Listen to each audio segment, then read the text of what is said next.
यहाँ पर total 13 chapter यानी पूरा गद्य पाठ से दोस्तों मैं टॉप VVI ऑब्जेक्टिव क्वेश्चन लाया हूँ छांटकर कहानी के बीच में से। ऐसा ऑब्जेक्टिव अभी तक आपने कोई नहीं बताया जो यहाँ पर मैं सभी चैप्टर से बताने वाला हूँ।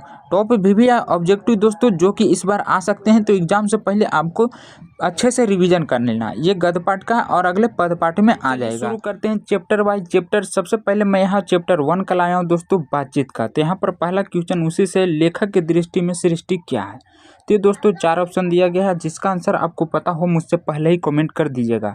तो देखिए इसका जो सही आंसर हो जाएगा, लेखक की दृष्टि में सृष्टि गूंगी है। कैसी है? गूंगी है। तो ऑप्शन बी सही हो जाएगा। ईश्वर का कौन सा वरदान बातचीत लेख का विषय है। यहाँ पर दोस्तों जो वाक्य शक्ति है वही बातचीत लेख का महत्वपूर्ण विषय है, जो ऑप्शन हमारा ए दे देगा सही। मतलब यहाँ पर ए बी आपको देख लेना दोस्तों, हिंदी में है तो हिंदी में दिया हुआ है, तो यहाँ पर आप समझ सकते हैं इंग्लिश करके। बातचीत के लेखक के किसका किस्सा याद आ रहा है। यहाँ पर जो दोस्तों लेखक है उनको एक किस्सा याद आता है रॉबिन्सन क्रूसो का। यहाँ पर दोस्तों ऑप्शन ए सही हो जाएगा का। उसके बाद है कि किसने कहा बोलने से ही मनुष्य का साक्षात्कार होता है। ये दोस्तों बहुत ही फेमस लाइन है, आपको याद रखना। ये बेन जॉनसन बोले थे। कौन बोले थे? ऑप्शन बी वाला बेन जॉनसन सही आंसर हो जाएगा। किसके अनुसार असल बातचीत केवल 2 व्यक्तियों के बीच ही हो सकती है। ये भी दोस्तों कथन किसने कहा था उनके बारे में बताना। ऑप्शन डी सही हो जाएगा, एडिसन। यहाँ पर दोस्तों एडिसन सही हो जाएगा, ऑप्शन डी। कैसी बातचीत राम रमोवल कहलाती है। यहाँ पर बताना कैसी बातचीत राम रमोवल कहलाती है दोस्तों। तो इसका सही आंसर क्या हो जाएगा? 4 से अधिक की बातचीत। 2 रहे तो सही है, लेकिन अगर 2 से अधिक जैसे 4 3 हो जाए दोस्तों तो राम रमोवल कहलाती है। तो 4 से अधिक की बातचीत राम रमोवल कहलाती है। हमारा ऑप्शन गो सही हो जाएगा। आर्ट ऑफ कन्वर्सेशन किन लोगों के परस्पर बात करने की कला है। यहाँ पर दोस्तों आपको बताना है कि आर्ट ऑफ कन्वर्सेशन कहाँ के लोगों में सबसे ज़्यादा फेमस है। तो ये यूरोप के लोगों में सबसे ज़्यादा फेमस है दोस्तों, ऑप्शन ग सही हो जाएगा। 2 बूढ़ों की बातचीत का विषय प्रायः क्या होता है। जब 2 बूढ़ों दोस्तों आपस में बातचीत करते हैं तो जमाने की शिकायत करते हैं, अपने ज़माने की। जैसे बूढ़े पुराने लोग के होते हैं तो वो अपने ज़माने के ही किस्से ला दिया करते हैं। 2 बूढ़ियाँ की बातचीत देखिए अभी आ गया। 2 बूढ़ियाँ की बातचीत का आम विषय क्या होता है। जब 2 बूढ़ी मतलब दादी बात करती है दोस्तों, तो क्या बहू बेटियों के बारे में।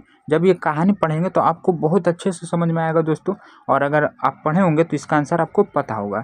देखिए जब 2 बूढ़ियाँ बात करती है तो बहू बेटियों के बारे में अधिक बात करती है कि हमारा बहू ऐसे है, आपका बहू ऐसा है। मतलब बहू बेटी को ज़्यादा ही किस्सा निकालती है। तो हमारा ऑप्शन बी सही हो जाएगा। लेखक की राय में किन लोगों का बातचीत का हुनर है। यहाँ पर बताना है कि लेखक की राय में किन लोगों में बातचीत का हुनर है। तो इसका सही आंसर क्या हो जाएगा दोस्तों? यूरोपवासियों में। बातचीत के हुनर जो यूरोपवासियों में ही सबसे ज़्यादा फेमस है। आधुनिक सूक्ष्म पंडितों की बातचीत को क्या कहते हैं। आधुनिक सूक्ष्म पंडितों की बातचीत को क्या कहते हैं दोस्तों? तो शास्त्रार्थ। यहाँ ऑप्शन ख सही हो जाएगा। शास्त्रार्थ जो हमारा ख में है वो सही हो जाएगा। बातचीत पाठ के लेखक कौन है। यहाँ पर दोस्तों इसका आंसर आपको कमेंट करना। बातचीत के जो लेखक है उनका नाम क्या है, ऑप्शन में कमेंट कर देना। उसने कहा था कि मुख्य पात्र लड़का और लड़की पंजाब के किस शहर में मिले थे। यहाँ पर दोस्तों अब चैप्टर 2 से शुरू हो गया है, तो आपको बताना है कि किस शहर में मिले थे। तो ये अमृतसर में मिले थे, ऑप्शन वह सही हो जाएगा। उसने कहा था कहानी में कि लड़का और लड़की दोनों कहाँ किसके यहाँ रहा करते थे। मतलब दोस्तों जो वो दोनों मिले थे तो वो किस समय कहाँ रह रहे थे दोस्तों? वो हमारे अपने मामा के घर रह रहे थे। कहाँ रह रहे थे? मामा के घर। तो वो दोनों आपस में मिले थे, ऑप्शन ख सही हो जाएगा। बड़ा होने पर लड़के को क्या नाम दिया गया। यहाँ पर दोस्तों जो कहानी है युद्ध वाला, जो बड़ा हुआ था लहना सिंह, उनको मतलब बचपन में कुछ और कहा जाता था, जब और वो बड़ा हुए तो उनको लहना सिंह नाम दिया गया। जो मेन पात्र है उसने कहा था कि लहना सिंह, ऑप्शन बी सही हो जाएगा। उसके बाद इधर है कि लहना सिंह किस लपटन का था। मतलब उसके जो राइफल का नंबर था दोस्तों, उसका क्या नंबर था वो बताना। तो ये जो 77 सिख राइफल है दोस्तों, यह हमारा सही आंसर हो जाएगा, यानी ऑप्शन क सही हो जाएगा।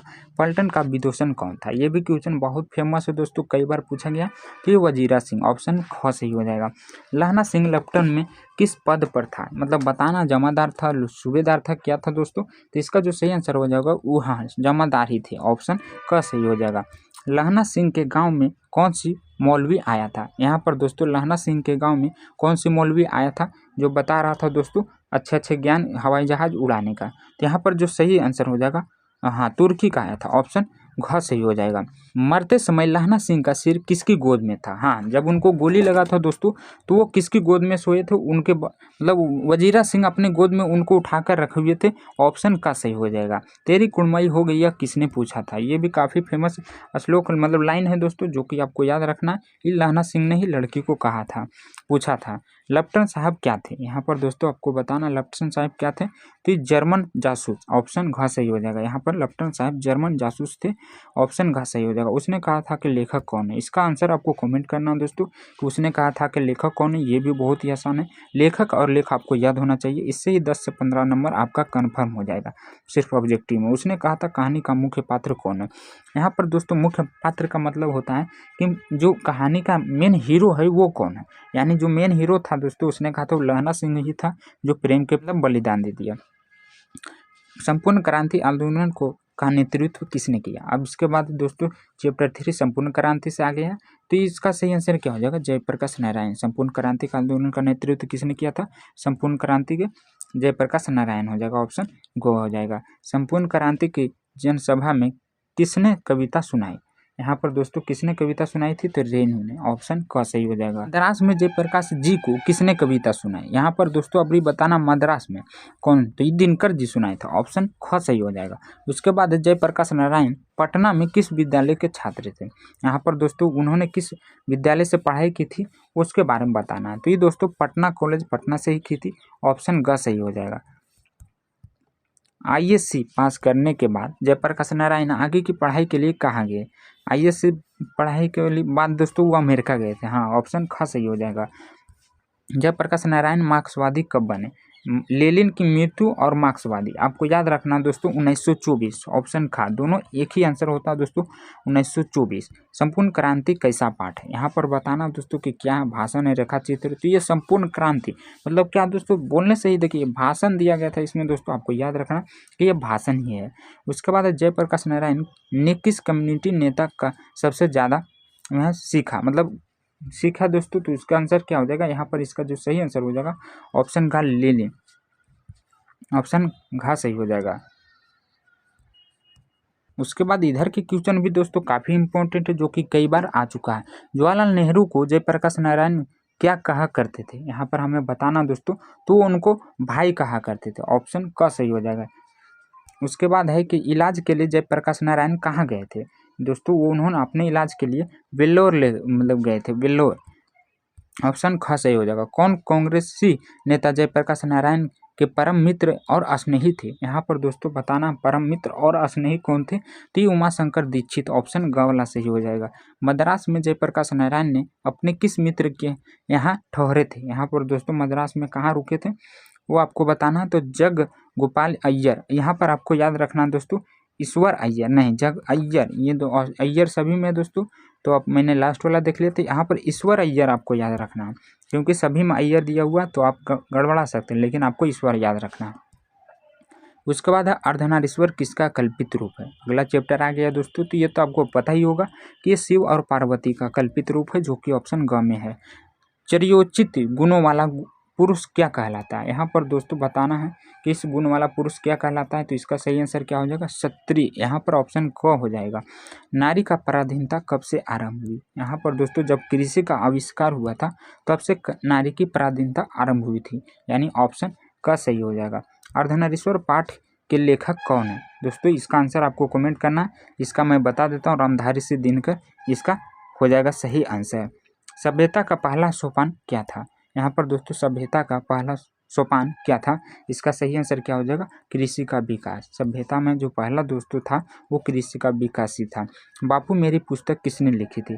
बापू मेरी पुस्तक दोस्तों ये बापू की पोती ने ही लिखी थी। ऑप्शन ख सही हो जाएगा। उसके बाद है बुद्ध का चलाया धर्म कितने 100 साल तक चलने वाला था? यहाँ पर दोस्तों जो उन्होंने धर्म चलाया था वो 500 साल तक चलने वाला था। ऑप्शन ख हो जाएगा। इनमें से किसके चिंतन से दिनकर असंतुष्ट है। ये दोस्तों बताना कि किनके चिंतन से असंतुष्ट है, तो ये दोस्तों प्रेमचंद प्रसाद रविंद्रनाथ। देखिए तीनों हैं दोस्तों, इसलिए मैं इन ऑप्शन डी मार देता हूँ इन तीनों के।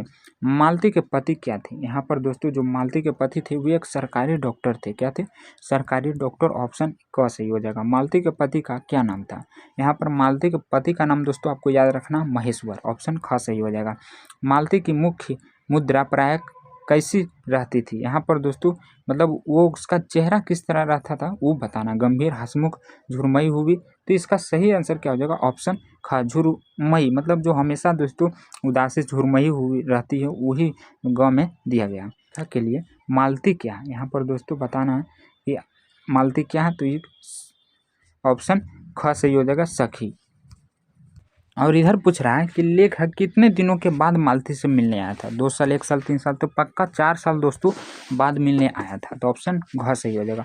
मालती अपने बेटों को क्या कहकर पुकारती थी? जो बोला हुआ नाम होती है दोस्तों, जो घर देने बोलती है, उसी तरह वो भी एक नाम पुकार कर बोलती थी जो कि टिट्टी था।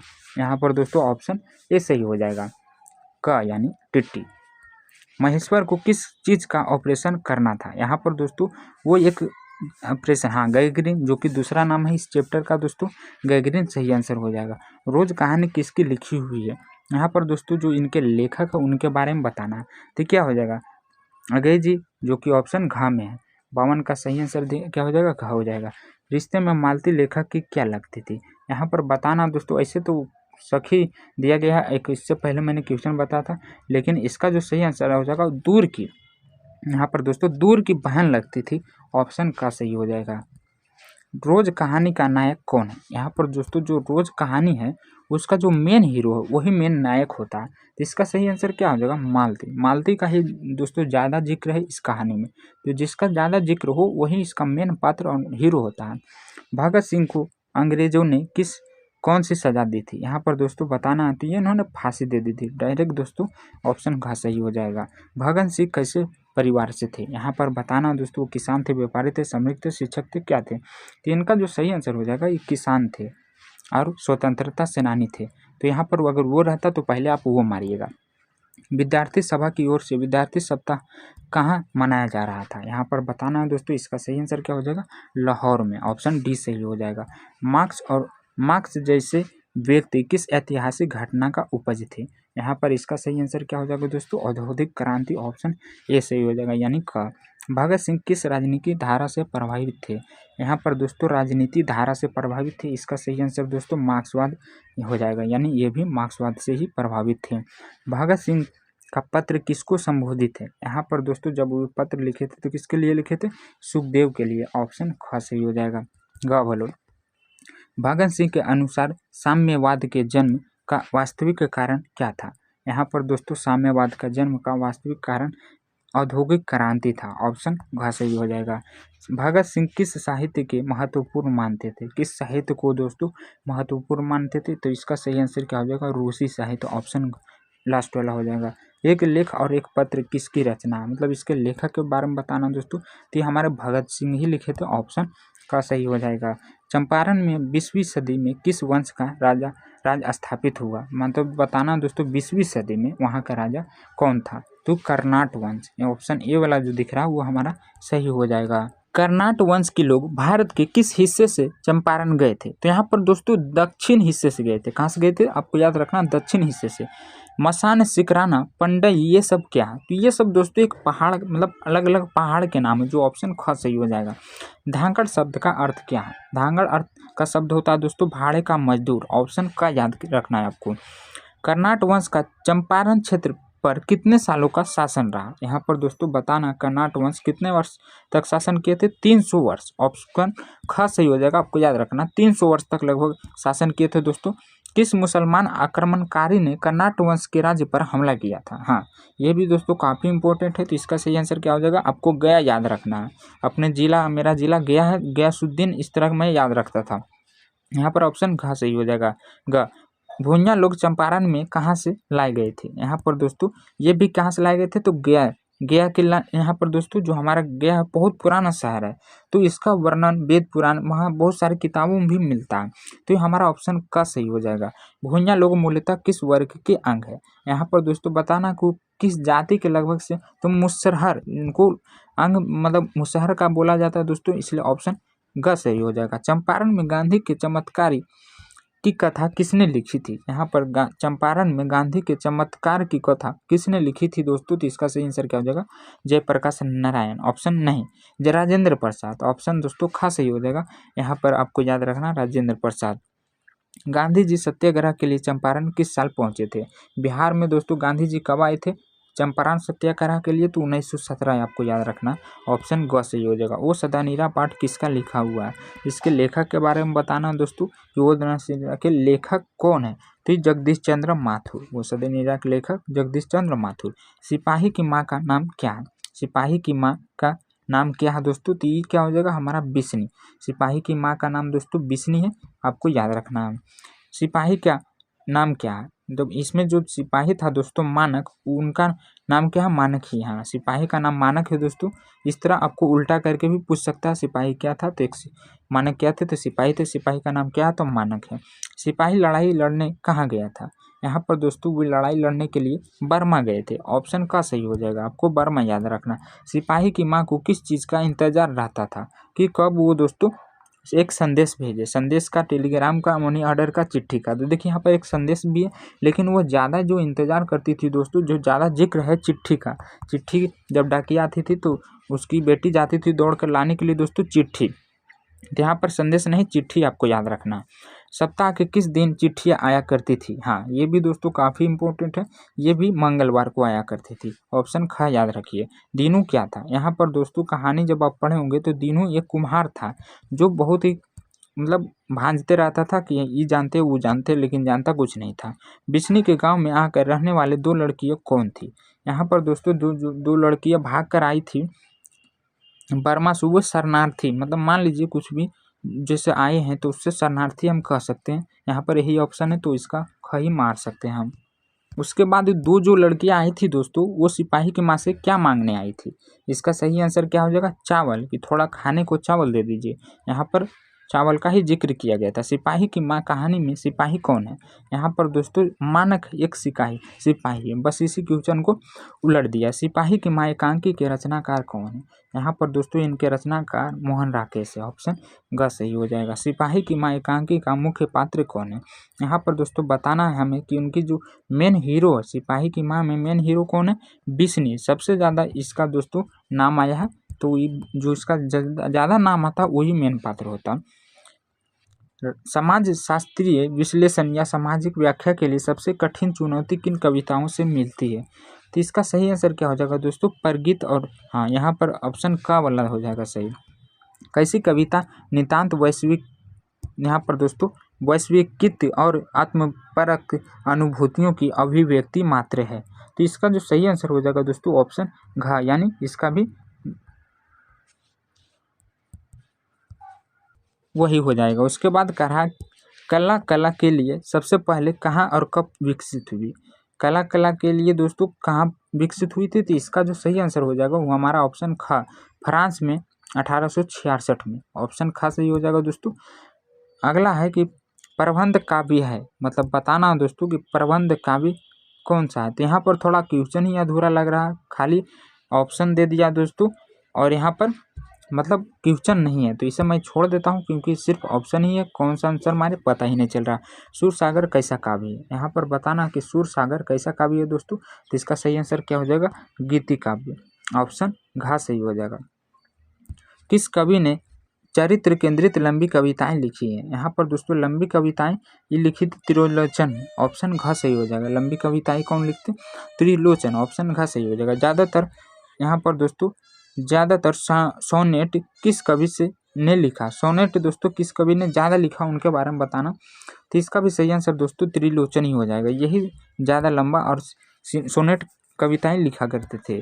उस जनपद का कवि हूँ मैं, उस जनपद का कवि हूँ मैं का एक लेखक कौन है। यहाँ पर दोस्तों एक पंक्ति है, वो पंक्ति कौन लिखे हैं उनके बारे में बताना है। तो ये भी त्रिलोचन ही लिखे, ऑप्शन ग सही हो जाएगा। समाज का व्यापक चित्रण किस काव्य में होता है। समाज का व्यापक चित्रण किस काव्य में होता है दोस्तों, तो ये हमारा प्रबंध काव्य में होता है, ऑप्शन ख सही हो जाएगा। उसके बाद नामवर सिंह किस कवि को हिंदी का पहला कवि मानना चाहते हैं। यहाँ पर पहला कवि किसको मानना चाहते हैं दोस्तों, तो इसका सही आंसर क्या हो जाएगा, ऑप्शन का हो जाएगा विद्यापति को। उस जनपद कवि हूँ कविताओं का संग्रह, देखिए फिर से आगे लाइन, उस जनपद का कवि हूँ मैं कैसी कविताओं का संग्रह। दोस्तों ये क्या मुक्तो है, दोहा, चौपाइयाँ क्या है वो बताना। तो इसका सही आंसर क्या हो जाएगा, ये सोनेट है। ये इसी को उलट कर दे दिया था दोस्तों ऊपर, सोनेट जो आप पहले पढ़ चुके हैं। हिंदी कविता का उदय किससे हुआ, यहाँ पर दोस्तों बताना हिंदी कविता का उदय गीतों से हुआ था, ऑप्शन ख सही हो जाएगा। आचार्य रामचंद्र शुक्ल के काव्य सिद्धांत के आदर्श क्या थे। यहाँ पर जो इसका आदर्श था दोस्तों प्रबंध काव्य था, ऑप्शन क सही हो जाएगा। परगित और समाज के लेखक कौन है, हाँ ये दोस्तों नामवर सिंह, ऑप्शन ख सही हो जाएगा। और उसके बाद इधर कह रहा है कि जूठन कहानी के हेडमास्टर का क्या नाम था। उनका नाम दोस्तों यहाँ पर धनीराम, करबीराम, सुखीराम, दुखीराम, इनमें से तो कोई नहीं दोस्तों, उनका नाम कलीराम था, मुझे याद है उनका नाम कलीराम था। देखिए यहाँ पर थोड़ा मिसप्रिंट हो गया, ला होना चाहिए बाकी जगह पर, तो आपको याद रखना है इनमें से कोई नहीं है, लेकिन कलीराम आपको याद रखना है। जूठन कहानी में लड़के का क्या नाम था, तो जो जूठन था दोस्तों वो लिखे थे ओम प्रकाश वाल्मीकि, और उनका नाम भी ओम प्रकाश वाल्मीकि ही था, ऑप्शन ए सही हो जाएगा यानी का। उसके बाद है लेखक उन दिनों किस कक्षा में पढ़ता था, हाँ 9वीं कक्षा में पढ़ते थे दोस्तों, उस में 9वीं में पढ़ते थे। बैल की खाल उतारने के लिए लेखक के साथ कौन गया था, तो उनके चाचा जी गए थे दोस्तों, उस समय उनके पिताजी घर पर नहीं थे, तो वो चाचा के साथ गए थे, ऑप्शन घ सही हो जाएगा। लेखक को झाड़ू लगाते किसने देखा था, हाँ जब हेडमास्टर कलीराम दोस्तों झाड़ू लगवा रहे थे तो उनके पिताजी देख लिए थे, जो बहुत गरजे थे, ऑप्शन क सही हो जाएगा। हेडमास्टर कलीराम लेखक से कौन सा काम करवाता है, हाँ तो फिर इसी क्वेश्चन को उलट दिया दोस्तों, यानी झाड़ू लगवाने का, स्कूल में झाड़ू लगवाने का, यानी ऑप्शन ग सही हो जाएगा। जूठन के मुख्य पात्र के अनुसार पशु की खाल उससे अमूनमम कितने रुपये में मिल जाते थे, मतलब उस जमाने में कितने रुपये में बिक जाते थे दोस्तों, उसके बारे में बताना। तो लगभग 10 से 15 रुपये ही मिलते थे दोस्तों, ऑप्शन यहाँ पर हमारा ग सही हो जाएगा। उस जमाने में एक खाल का कीमत 10 से 15 रुपया ही था। मुख्य पात्र के बड़े भाई का क्या नाम था, यहाँ पर दोस्तों बताना है कि ओम प्रकाश वाल्मीकि के बड़े भाई का नाम जन्नेसर, यहाँ पर खा वाला सही है। मुख्य पात्र की बहन का नाम क्या था, तो उनकी बहन भी एक थी दोस्तों, उनका नाम माया थी, ऑप्शन ख सही हो जाएगा। किसके मरे बैल की खाल लेखक को उतारनी थी, तो यहाँ पर दोस्तों जो इसका सही आंसर है तगा, हाँ ब्रह्मदेव तगा, ऑप्शन ग वाला सही है, ब्रह्मदेव तगा। लेखक को किस जानवर की खाल उतारनी थी, देखिए वो दोस्तों ये भी पूछ लिया, तो वो गाय बैल बछड़े किसका गए थे, तो ये बैल का एक था, चमड़ा खाने गए थे बैल का। मरे हुए पशु की खाल कहाँ बिकती थी, ये दोस्तों सभी जो कहानी के बीच वाला क्वेश्चन है वहाँ से छाट कर दिया गया है। ये सब क्वेश्चन आपको बहुत कम पढ़ने को मिलता होगा। ये मुजफ्फरनगर में गए थे, कहाँ गए थे बेचने के लिए, मुजफ्फरनगर। लेखक को बैल की खाल उतारने के लिए किसने भेजा था, तो उनकी जो माँ थी दोस्तों उन्होंने ही भेजी थी, क्योंकि पिताजी घर पे नहीं थे, ऑप्शन ख सही हो जाएगा। पूछ रहा है जूठन कैसी कहानी थी, तो ये दोस्तों आत्मकथात्मक कहानी थी, ऑप्शन ख सही हो जाएगा।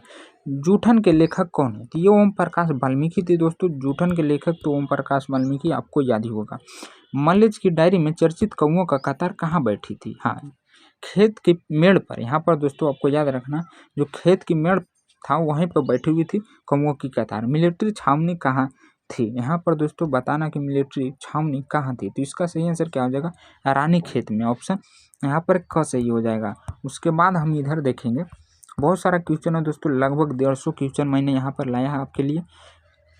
तो इधर क्या बोल रहा है, सूचना केंद्र में डायरी लेखक मल्लेज से मिलने बलभद्र ठाकुर कौन है, यहाँ पर दोस्तों जो मिलने आए थे वे कौन है, तो यहाँ पर इसका सही आंसर हो जाएगा लेखक थे, क्या थे, लेखक थे। और फिर इधर है कि डायरी लेखक मल्लेज ने किसका स्केच बनाया था, यानी फोटो बनाया था दोस्तों, तो इसका सही आंसर क्या आ जाएगा, नेगी परिवार की बुढ़ी मांगी, ऑप्शन ग वाला सही हो जाएगा। डायरी लेखक मल्लेज को कहाँ स्कूल के अध्यापकों से मुलाकात होती है, कहाँ होती है दोस्तों, इसका सही आंसर क्या हो जाएगा, कौसानी, ऑप्शन ग सही हो जाएगा। किस तारीख की डायरी में लेखक मल्लेज ने सेब काटने वाली लड़की का जिक्र किया था। यहाँ पर दोस्तों डेट बताना, तो इसका सही आंसर क्या हो जाएगा 30 अगस्त 1976। यहाँ पर दोस्तों ग वाला सही हो जाएगा, घ वाला।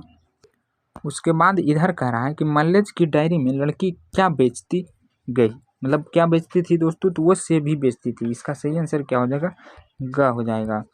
कहाँ के सूचना केंद्र में डायरी लेखक मल्लेज की मुलाकात एक अधेड़ व्यक्ति से होती है, तो इसका सही आंसर क्या हो जाएगा दोस्तों कौसोनी, ऑप्शन क वाला सही हो जाएगा। उसके बाद हंसते हुए मेरा अकेलापन किस प्रकार की रचना है, तो ये दोस्तों आपको याद रखना है कि एक डायरी है। क्या है डायरी है, ऑप्शन ग सही हो जाएगा। हंसते हुए मेरा अकेलापन के लेखक कौन है, तो इनके लेखक के बारे में बताना है, तो दोस्तों ये मल्लेज है। हंसते हुए मेरा अकेलापन कौन लिखे हैं, मल्लेज लिखे हैं। लेखक के पिताजी अपना परिचय किस नाम से देते हैं, तो ये दोस्तों राम स्वरथ प्रसाद आपको याद रखना है, राम स्वरथ प्रसाद। उसके बाद लेखक के पिताजी कितने साल के थे, तो 55 साल के थे दोस्तों, ऑप्शन ग वाला सही हो जाएगा। लेखक के पिताजी कितने साल के थे, 55 साल। आपको याद रखना तिरिच क्या है, यहाँ पर दोस्तों एक विषैला बिच्छू गिरगिट विष फकाप, यहाँ पर विष खपा खपड़ा में ज़्यादा रहता था दोस्तों, गांव देहात में तिरिच को खपड़ा में ज़्यादा देखा जाता है, इसलिए इसका सही आंसर क्या हो जाएगा, यहाँ पर आपको याद रखना विष खपड़ा, ऑप्शन का वाला। लेखक के साथ प्रायः कौन रहता था, लेखक के साथ दोस्तों प्रायः दीनू थानू रहता था, जो जंगल गया था। यहाँ पर दोस्तों थानू हो जाएगा इसका सही आंसर। लेखक के पिताजी को शहर किस लिए जाना था, तब कोर्ट में पेशी के लिए, अदालत या कोर्ट दोनों कह सकते हैं दोस्तों, तो अदालत में पेशी के लिए गए थे, ऑप्शन का वाला सही हो जाएगा। उसके बाद है पिताजी को शहर किससे जाना पड़ा, मतलब वो जा रहे थे दोस्तों, तो वो एक ट्रैक्टर से गए थे, का ऑप्शन का सही हो जाएगा। पंडित राम अवतार क्या थे, हाँ पंडित राम अवतार क्या था दोस्तों, शिक्षक, ओझा, पुरोहित, वैद्य। तो देखिए ज्योतिषी और वैद्य दोनों थे, लेकिन यहाँ ज्योतिषी नहीं है, तो हम सिर्फ वैद्य मार देंगे क्योंकि एक ही दिया गया। थानू लेखक का क्या लगता था, यहाँ पर दोस्तों बताना है कि उनका क्या रिश्ता था, तो दोस्त था, वो थानू दोस्त थे उनके। लेखक के पिताजी को अंतिम बार किसने देखा और पहचाना था, यहाँ पर जब वो शहर गए थे दोस्तों, तो लास्ट बार उनको मोची नगेसावा ने देखा था, मतलब ऑप्शन ग वाला सही हो जाएगा। और उसके बाद इधर बोल रहा है कि तिरिच के काटने के कितने घंटे बाद आदमी मर जाता है, हाँ तो ये दोस्तों 24 घंटे के बाद मर जाता है। इसका सही आंसर क्या हो जाएगा, हमारा ऑप्शन घा वाला सही हो जाएगा। तिरिच कहानी के लेखक कौन है, हाँ तो इसके लेखक के बारे में बताना, तो इसका सही आंसर क्या हो जाएगा गा, उदय प्रकाश। कि तिरिच कहानी का नायक कौन है, तो यहाँ पर नायक वही होता है दोस्तों जिसका ज़्यादा बार जिक्र किया गया हो। तो इस कहानी में सबसे ज़्यादा नाम किसका आया, तिरिच का ही आया, तो जो ज़्यादा नाम आए वही इसका मेन पात्र और नायक होता। जय कृष्ण मूर्ति की राय में जीवन क्या है, सही उत्तर चुनिए। यहाँ पर खाली स्थान दे दिए गए दोस्तों, तो आपको सही चुनना है, तो विलक्षण। जय कृष्ण मूर्ति की राय में जीवन विलक्षण है, इसका सही आंसर क हो जाएगा। जय कृष्ण मूर्ति बचपन के लिए कैसा वातावरण चाहते थे, जय कृष्ण मूर्ति बचपन के लिए कैसा वातावरण चाहते हैं, तो यहाँ पर बताना इसका सही आंसर दोस्तों स्वतंत्रतापूर्ण, बचपन के लिए स्वतंत्रतापूर्ण होना चाहिए। जय कृष्ण मूर्ति किस चीज़ के लिए बिल्कुल खिलाफ थे, किसके खिलाफ थे दोस्तों, तो ये भय के जो थे दोस्तों खिलाफ थे। और फिर उसके बाद खाली स्थान को भरना, तो क्या हो जाएगा, जय कृष्ण मूर्ति राय में मतलब करना शिक्षा नहीं, यहाँ पर क्या भराएगा दोस्तों, वो इसका सही आंसर अनुकरण हो जाएगा। जय कृष्ण मूर्ति की राय में अनुकरण करना शिक्षा नहीं है। शिक्षा पाठ किसकी रचना है, यहाँ पर बताना दोस्तों कि इसके लेखक कौन है, तो जय कृष्ण मूर्ति ही है। तो इसमें टोटल दोस्तों मैंने 141 VVI ऑब्जेक्टिव बताया जो कि पद पाठ गद पाठ के थे। अगले मैं पद पाठ कराऊंगा दोस्तों, तो आप उसे भी एक बार एग्जाम से पहले जरूर रिवीजन कर लीजिएगा। यहाँ पर मैं जितने भी क्वेश्चन लाया हूँ दोस्तों सभी बुक की किताब कहानी से छाट कर लाया हूँ, और अगला दोस्तों कविता से छाट कर लाऊंगा टॉप VVI ऑब्जेक्टिव, तो उसे भी आप ज़रूर देख लीजिएगा। और अपने दोस्तों में भी एक बार इसे शेयर कर दीजिएगा और कमेंट करके बताना कि आपको कैसा लगा।